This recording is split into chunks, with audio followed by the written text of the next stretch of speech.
with Drag Racing Elephants. They're going to be playing at Farmageddon. It's at the Brodazafa in Kekana, Wisconsin. That's coming up September 8th and 9th. Hey guys, what's going on? Hey. It's actually Drag Racing the Elephant. Oh, yeah, man. It always gets messed up. It's all fine. good. It's okay. We get it a lot. We get it a lot. Don't worry about it. We but had the Drag initials Racing are Elephants. right there. Like I should have. Yeah. I did not make this background. Sorry. It's all right. We did you dirty. You got did dirty. It's dirty. In case you're wondering, dirty. Drag Racing the Elephant. DRTE. Dirty. It's Drag Racing Elephant or Dirty for short. So yeah. Okay, we're coming in okay, loud so and dirty. while we're talking about that, even before we like introduce who you are, like where did the name come from? This is like a different kind of name. That'd be this guy. Yeah, that'd be Jay. We got together, would it be September, almost 3 years ago now? And we're kicking around some names. Yeah, we're kicking around some names. He's like, well, what about this? And we're like, oh, that's weird enough. It might just work. You know? Yeah. Honestly, I wasn't crazy about it at first. I was like, that's kind of, I don't know, man. It wasn't until we got the dirty part from it. That's like, I kind of fell in love with the name after that. Oh, yeah, you went rockets to the moon weird. on that. It's weird, you know. I dig it. I think it's great. And then I also drew up the logo too that we came up with. Yeah, the elephant head one. He drew that up. That is a kick-ass logo, man. Most of the like things like posters and stuff like that, I designed those, but he did the main logo, and yeah. That's awesome. Okay, so now you guys introduce yourself. Tell us who you are and what you do in the band. All right, I'll start out. I'm Matt McCallum, lead singer, lead guitar player, founder along with these two guys. Awesome. I'm Nathaniel Madsen, a co-founder, bass player, backing vocals. All the majority of the lighting and sound equipment is mine. I do that with theater and stuff, and yeah, that's my story. I guess I'm sticking to it. He also does Dirty House. Oh, Dirty House Productions. Yeah, that's entertainment. That's mine too. I forgot about it. Thanks for looking out. Lucky, bro. My name is Jeremiah Johnson, but people call me Jay Thrash. And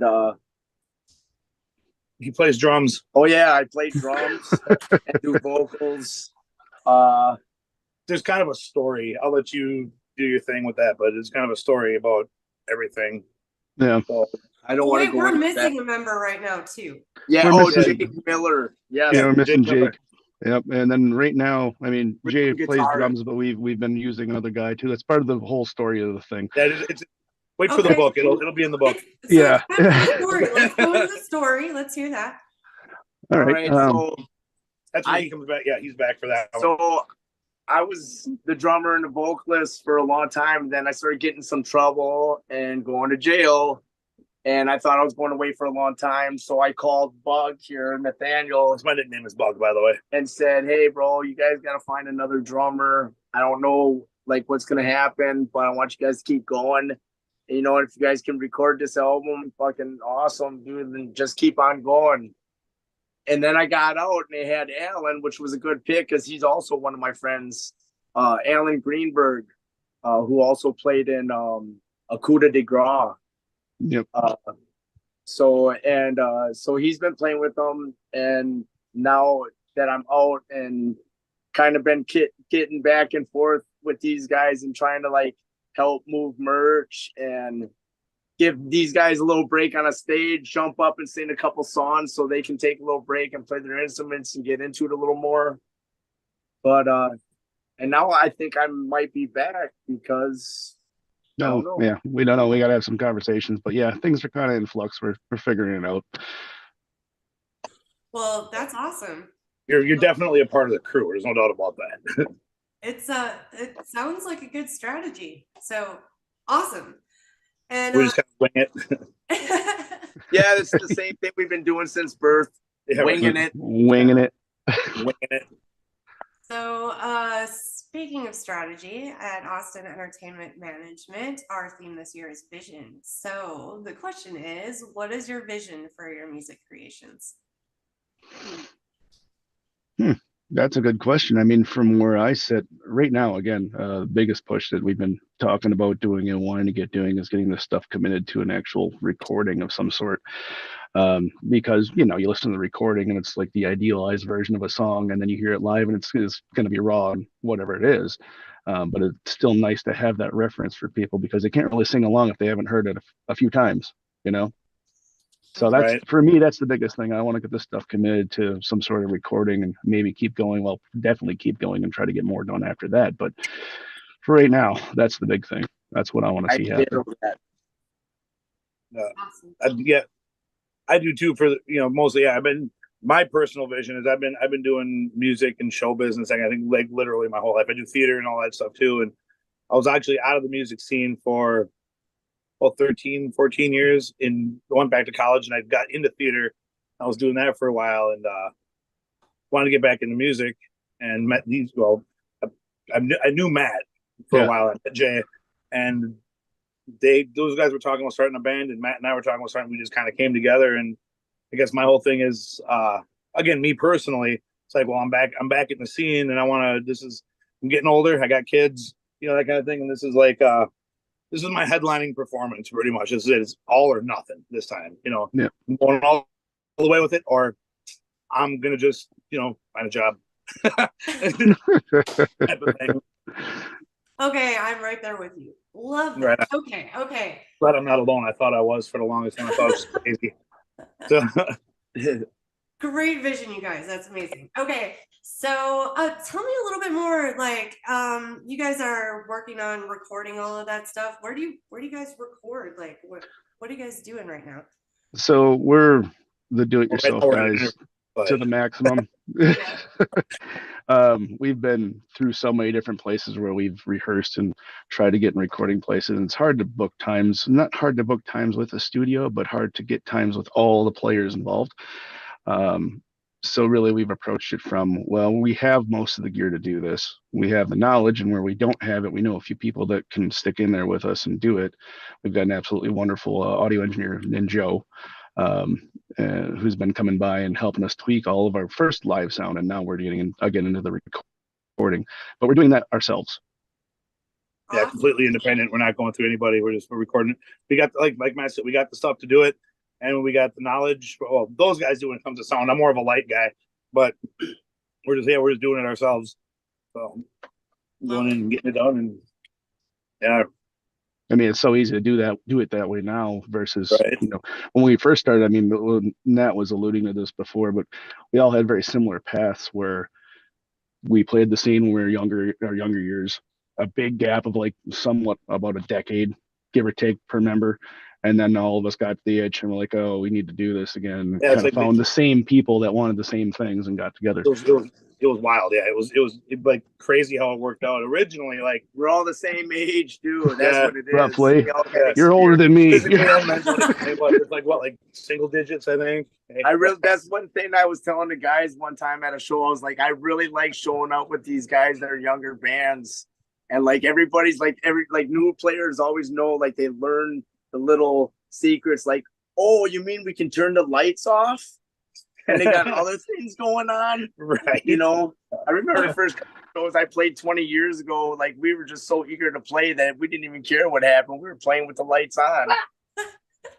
Well, I feel like this is a very good teaching moment here. This is a very good teaching moment. I don't know. Do you guys go like on music forums and stuff and like read the questions that are posted? You talking like RE to new bands and the things they got to go through to figure it out, or? Well, a lot of times I'll be like, okay, guys, I'm turning 25. Am I too old to be in a band? I always kind of laugh at this, right? But no. I think this is a good example of no, like you could be any age and do this. So is everyone brave enough to reveal their age right now in this interview? 45. I'm 46. Gonna be 40 in a couple weeks. Yeah, he's a young one. Yeah. 43. Well, 43. And Jake is, how old is Jake? Jake's my age. We're both 45. I'm actually a couple months older than him, but I'm actually gonna be 46 in like another week or so. August 16th is my birthday, so you can edit that part out, right? I'm only kidding. He's 25. You're gonna get so many birthday wishes this 40. Year. What's that? You're gonna get so many birthday wishes this year. Oh, fun fact: I was born the same day Elvis Presley died. I was born like an hour or so after he died. Interesting. Yep. And he loves You peanut didn't butter tell me that. and I do. toast with honey. Well, okay, and to your point, as far as knowledge for other bands that are coming up or people that are struggling with, do you keep going? You always keep going, for one, and for two, the longer you do it, the more acts you're in, and especially if you have some time off and you reflect. When you come back and if you find a group of like-minded people, a lot of time what we'll see, and we've had these discussions a lot of time, is all the BS that you go through, all the stupid little drama shit crap that you have to go through as a band, isn't there. There's some things that come up, something always comes up, but all the stupid little things that bands would normally like fight over, like this person said that and this, that, you ain't got time for that shit. You're gonna die soon. Right. Yeah. Amen. Yeah, that is really good advice for the up and coming. I am always telling people that you need to find like-minded people. And that's why the Absolutely. vision question comes up, because if you don't know where you want to go, then you get a group of people together and all different visions. You guys are going to end up going different places eventually. Especially if you don't talk about it, because everybody's going to have a different way they want to do something. Mm-hmm. Right. I just want to play shows for the rest of my life until I can't do it no more. I really just want to, I want to just play. Like, I love playing so much that I'm actually trying to start like 3 other more bands. Yeah, he and I are working on some kind of like side project that we're talking about. Yeah. Well, that's the thing too. As soon as you get back in it, that happens too. I mean, we've all been pulled in those directions. Like, oh yeah, we'll do this studio thing or that side project. I got time for this. Let's do it. I mean, for a minute there, I had that tribute thing going. I was dying in the shed. That's what he and I are kind of working as like a tribute thing too. We're not going to reveal it all yet, but all right. Well, when you do, just give me a call. We'll do another interview. For sure. Okay, so let's see. When's the next time people can see you? Farmageddon. Oh, awesome. Are you guys playing Friday or Saturday? We're playing Friday. It's Friday. It's Friday. I think we're 3rd or 4th, which would probably be somewhere around 7 o'clock, 9 o'clock for Wisconsin time. Yeah, Central time. Central. Yeah, but if we're 3rd or 4th, I think they usually start Fridays at like 5 or 6. Probably actually in my poster if I can read it. Can't read it. Mm-hmm. And if you're smart, you'll just camp there and you'll show up the day before. That's the plan. Yeah. Yeah. I highly recommend it. And they have tap lights in the port potties. Yes. Essential. Yeah. Don't want to drop your phone. Very essential. Okay, so let's see. I feel like we have time for another question. So I'm curious about your homeless days. Our homeless days. Yeah, I was kind of alluding to that before, where there was a chunk of time, probably a year would be my guess, where we were basically touring the Brown County area in search of a place to practice. Basically, in search of a place to set up camp. We got all the gear here because, most of the equipment at the time was in my garage. Most of it being mine and all that. So I got a garage full of stuff, and we're like desperately searching, and we found different places. We were at his place. We practiced. We were in my basement. Yeah, we started off. Yeah, then we moved to this place downtown Green Bay that we were at for a few months at least, and then the old cannery. Yeah, they didn't like our music, so they booted us out.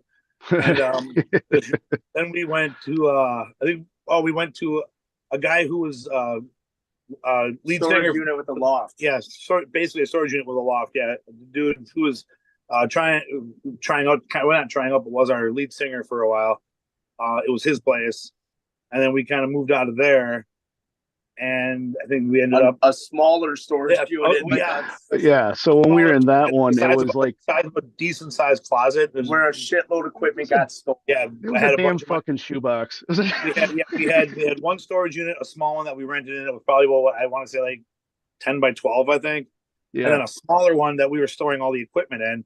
Well, the one that we were storing all the equipment in got broken into, and everything got lost. I mean, I lost like 18 grand worth of lighting equipment, controllers, sound, speakers, stands, miles of drum extension set. cords, a drum set, all Yeah. the cymbals. I mean, everything. Lights PA. I had that are about $300 a piece. I had 12 of those that got taken.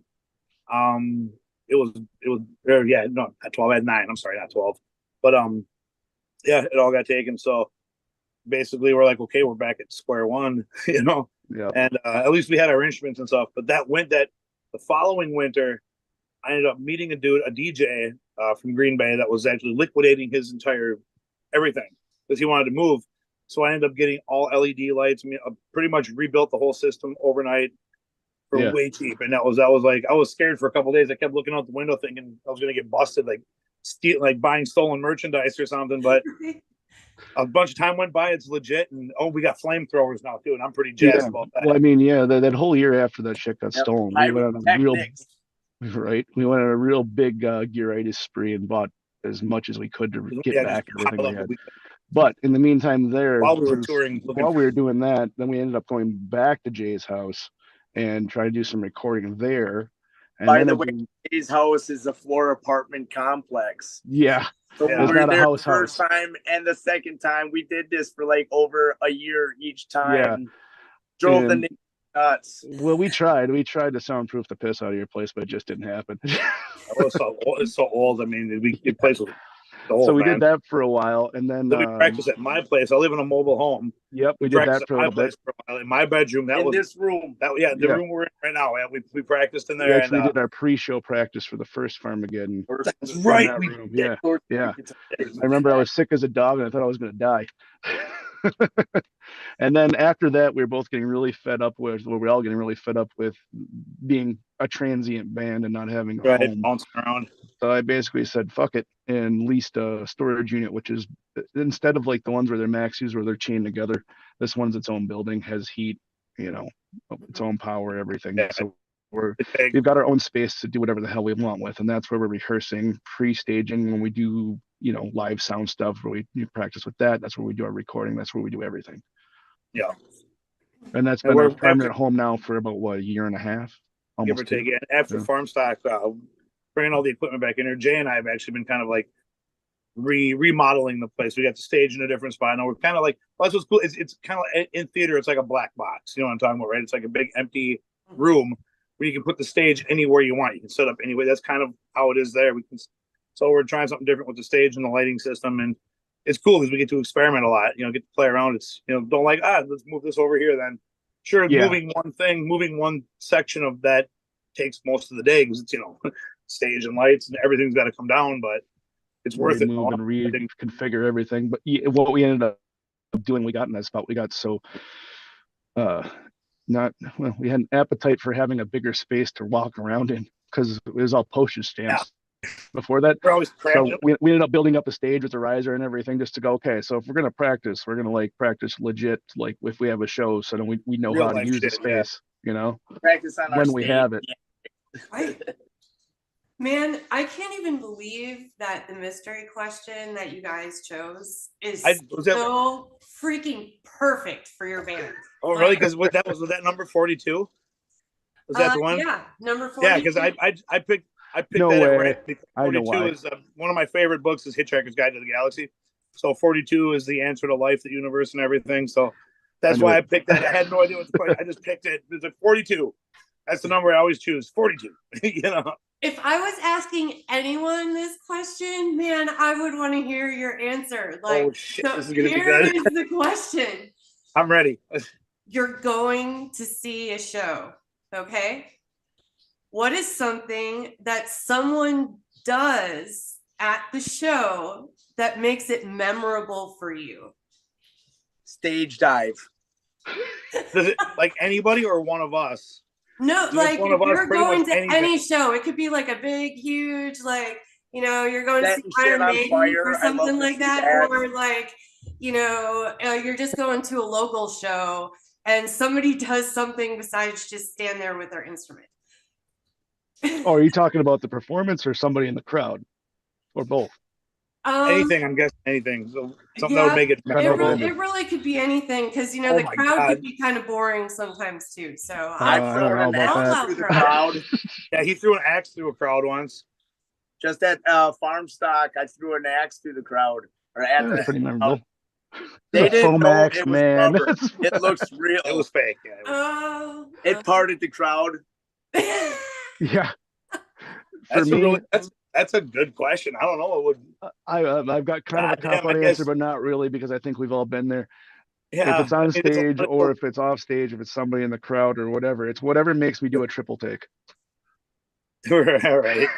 so and question like, whether it was what? happening. What makes you do a triple take? Oh my God, I don't know. Somebody running around with the sparklers hanging out of their ass on fire. I'm pretty sure we've seen that one. A stage dive that goes wrong? I guess like Yeah. that one dude, that one guy that tries to stage dive and people move instead of catch him. I It's mean, hard to pick it because every single time we've done anything in this band, that's been just surreal moments from end to end until we break up and go our separate ways, do life. But right. I say, that's a hard one to pick because we've seen some shit. hell of a book. Well, at Pharmapalooza, I got to hold a rooster. So Oh yeah. that went to the top of my list. I wasn't expecting that. At farm stock this last summer, I brought my 6-year-old son with the whole week, and we camped and everything. And he pretty much ran the place within a little while of being there. It's an awesome little guy. So yeah, I guess that's definitely something that would make it memorable. Yeah, I He would was say like- for me in that Yeah. last one, big shout out to Ghidorah for top fan for him. That was awesome. Right? Yeah, he one of the bands at Farm Stock. He became top fan for because he loved them. We were sitting there watching him, and he's in front of the stage, just screaming and like flailing his arms around and like throwing the horns up at the singer. I mean, he's 6, man. And I'm like, Not to mention he's on a YouTube video. yeah, too he's now. a couple YouTube videos. He was on stage with us. He got up on stage with us and I had this thing called an Aztec death whistle. And when you blow into it, it's like it makes this blood curdling screech, right? Yeah. He was on stage with that thing, blowing into it with the beat, with the song and everything. It was really cool. So that was I can say for sure that was our moment. Yeah, I would have to agree with you. It was cool. Getting to Yeah, see and get a creation of great new time. metalheads. That would be Yeah. Yeah. That's kind of the thing. If we can run back to the vision real quick, that's kind of another thing is I know we had talked about this before, and it's I mean I teach guitar and bass and music theory for a job, and I guess that's kind of we're not only trying to play the music for our own release, but we're trying to inspire and prepare Our the children. new generation, the Yep. next generation that's going to pick up where we left off. Yep. And that's in fact one of the girls from Farm Stock I was talking to, she wants to put on like a children's workshop starting next summer at the Brodas Office. And I told her, I was like, I'm all in for that because I teach anyway. So Yeah. I'm all in for that. So yeah, I got her number. I think we're gonna start. I think it was Mandy or so. I forget who it was right off the top of my head. But, yeah. So I mean, that's kind of another thing. It's like it's not just for us; it's for the next generation too. Because they're the ones that are going to pick up the torch eventually. We're old. We don't know how much time we got left. Speak for By the yourself. way, Yeah, by the way, shout out to the brothers off Brody and Kelly. We love those Love guys. those guys, man. They're awesome. Love Everyone, Much love. They're Much family. love. They're family. everyone that yep. There was this thing I wrote after the first night of Farm Stock that I posted on Facebook on my page and the band's page and everything. It's basically how meaningful the scene is, the local scene, local metal scene, and what it means, Yeah. Yeah. And for you, I think the big piece of it too was for you had that period of time, and I think we all did, where we kind of forgot that and just did. Yeah, I did. Life gets in the way, and then you get back into it. I was doing theater, and that's a lot of fun too. I mean, but music is where I belong. I belong here, not there. I mean, I love theater, and I'll always do stuff with it. But music is where my heart and soul really are. And they always. I wrote my first song when I was 6. I've been doing music like literally my entire life. It's the only thing I know. It's all I know. I like it. And also, fun fact for the Brothers Off is our first show that we played there, Farmageddon 2. Bug helped me bring some of my mom's ashes, and we put some of my mom's ashes on the stage and in front of the stage. So she's always there. Well, yeah. on Yeah. the ground. A lot of it came back in my face too, but that's because I'm in front of a fan. That's So why. thanks for that, bro. That's why I visit you all the time. Mom. Well, she's always with you now too. Yeah. No, that means he's always man, great. Does that mean, wait, does that mean you're his mom now? You know what? This guy, he feels like the daughter he wanted. You can add that to your title. You're now the mom of the band. Well, Oh, no, that's been well kid calls me- established. Yeah, my kid calls me Captain Dirty. He's like, Captain Dirty. I'm like, I like that too. So, but yeah. Fun fact about him: this man is the oldest living teenage girl you'll ever meet. Yeah, it's true. I had to say the world knows now, bro. Love you. Yes. He wasn't sure about it. He's like- like, He wasn't sure he was gonna go for the high five or the right hook. High five, right hook, and middle finger. He was deciding whether the high five or the right hook. He wasn't sure which one to give me. All right. So on that note, I think that's a great place for us to end. You guys need to go Probably. to Farmageddon and hang out with these guys. Do you see how much fun this time has been together? So Well, you should see us like, in the person. We're a cool- real hoot, man. What's We're that? crazy. Said you should meet us in person. We're even crazier. That's what I'm saying. And that's the cool Yeah. thing about the shows at the Brodazafa. Most Right on, of the man. people, it seems to me, hang out for a little while. So you get a chance to actually hang out with the bands and, feel like you're Right. part of Yep. the crowd. I mean, really, if you've never been there before, you're going to feel like you're welcome and part of the family immediately. So Yep, come check it out. There's gonna be plenty of bands there. There's gonna be Rat Tail. They set shit on fire. Come see them. We're gonna be able to set shit on fire now too. Rick this Grin. Oh, yeah. Come. All the bands are fucking awesome. I don't know if I can say that, but they're awesome.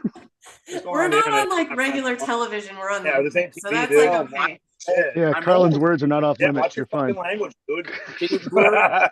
Can you blur my beard out? Yeah, right. Can you kind of take some of the white out of mine, darken it a little bit? All With the right. magic Yeah, we'll of see the everybody internet, there. there's all kinds of things we can do.